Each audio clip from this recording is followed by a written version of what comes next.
భూ వివాదాలు లేని తెలంగాణ లక్ష్యంగా భూభారతి 2025 చట్టాన్ని తీసుకువచ్చాం.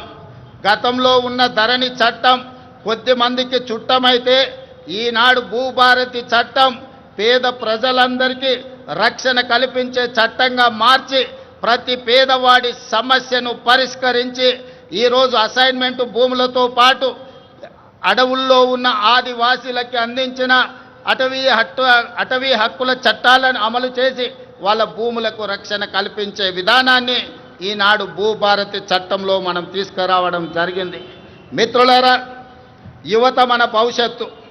అందుకే ప్రజాప్రభుత్వం అధికారంలోకి వచ్చిన వెంటనే 16 నెలల్లో దాదాపుగా 60,000 ప్రభుత్వ ఉద్యోగ నియామకాలు చేపట్టడం ద్వారా తెలంగాణ ఉద్యమంలో తెలంగాణ రాష్ట్ర సాధనలో ముందు భాగాన నిలబడ్డ నిరుద్యోగ యువకులకు ఒక నమ్మకాన్ని, విశ్వాసాన్ని, భరోసాని ఈ ప్రజాప్రభుత్వం అందించడం జరిగింది.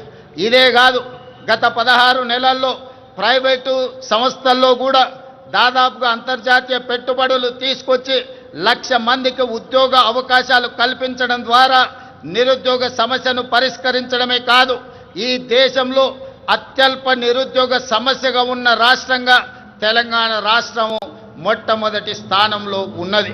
అదేవిధంగా మిత్రులారా, ఈనాడు ఉద్యోగ నియామకాలలో వైద్య రంగంలో కావచ్చు, పోలీసు రంగంలో కావచ్చు, నీటిపారుదల, సింగరేణి కాలరీస్ ఇలా చెప్పుకుంటూ వెళ్తే ప్రభుత్వంలో ఉన్న ప్రతి ఖాళీలను ఈనాడు భర్తీ చేయడం ద్వారా నిరుద్యోగుల విశ్వాసాన్ని ఈ రాష్ట్ర ప్రభుత్వం చురగొన్నదని చెప్పడానికి నేను చాలా సంతోషిస్తున్నాను.